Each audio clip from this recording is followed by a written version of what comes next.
Alright everyone, this is Shaitan again, and this time we're going to be doing something a little bit different.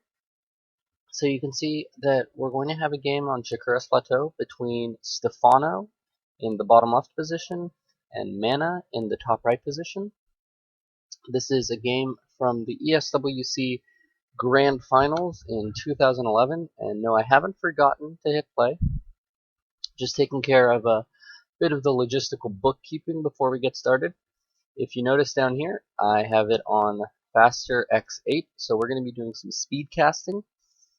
This is just sort of to help me keep up my word flow, so I'm going to be doing some practice casts on a faster speed than normal, and then this way when I'm doing a normal cast, I should be able to do it very, very easily, as it'll be really slow compared to this. So test run, we're going to see how this goes. I will put up this replay cast normally as well, but this is just sort of for fun, so let's see how it goes.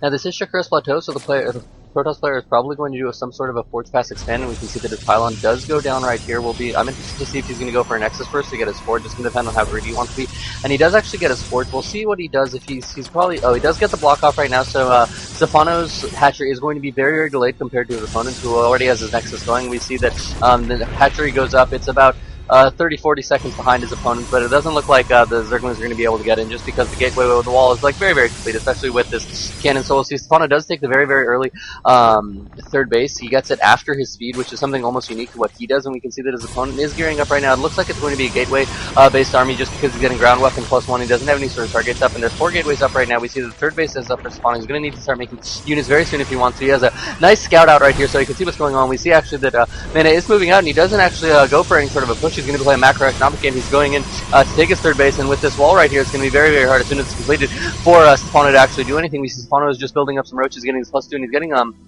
Hydras as well, which is kind of curious, especially because there are Colossi out. I'd be surprised if he starts to make any more. And we see the Corruptors are actually on the way, and Blink is on the way as well for MaNa, so this is going to be a pretty hard engagement for the Zerg player, just because of how constricted this is. And we'll see, he does go in right now. He's able to kill all of the Colossi, but it doesn't look like he's going to be able to take out the army. He's driven away, but we see that he's making roaches, and so his opponent's making immortals, and so, it looks like right there, actually, Stephano responds very beautifully. He's making 15 Hydralisks instead of the roaches, so he's going to be able to deal with this gateway army pretty easily, I think.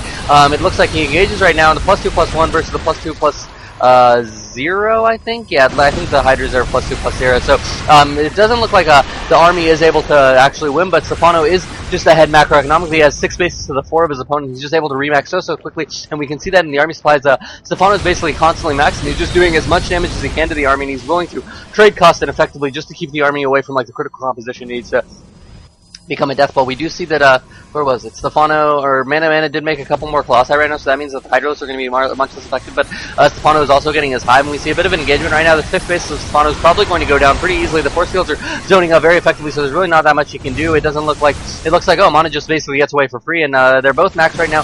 Stephano looks like he is going to get Broodlords. He has the Greater Spy going on right now. He's going to try to take out the 6th base. I don't know if he's going to be able to. It looks like he's going to be just barely driven away, and it looks like he does get away with the Colossus, and he just regroups right here. He comes back with more Colossus, and now he's starting to get High Templar, which is exactly what he needs. But Stephano was getting Infestors, so he's going to be able to fungal the units and keep them in place for the Broodlords to do damage as much as they want. But it looks like it's still very even in army supply. Both of them now are on 4 bases, and Stephano is re-getting his 5th and 6th base, but they aren't up yet, so he's doing some long distance mining. We'll see how this is going to work in terms of upgrades. I can't actually click on the units.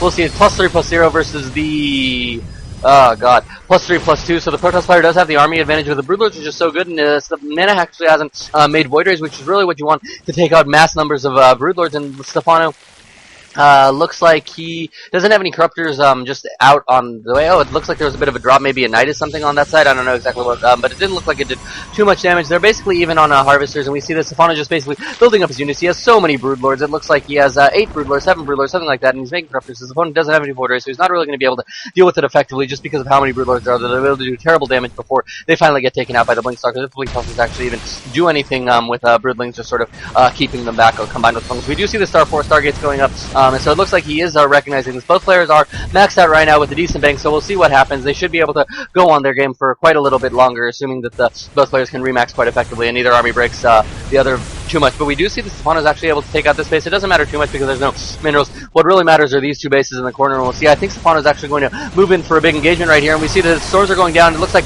there's actually a lot of damage. Most of the roaches are going down, but it looks like the broodlords were just able to do too much damage before they were taken out, and enough broodlords are left over to just take these out, and we see that more corruptors are coming from broodlords +3/+3 air, and there was a big reinforcement round of lings, and we see that Stephano is just going to be able to break through, and this looks like it's going to be GG. Mana's down to 80 supplies. Stephano's basically a near max, and he's just able to remax. We see units streaming across. Almost Sauron, Zorgas, and MaNa. GG's out.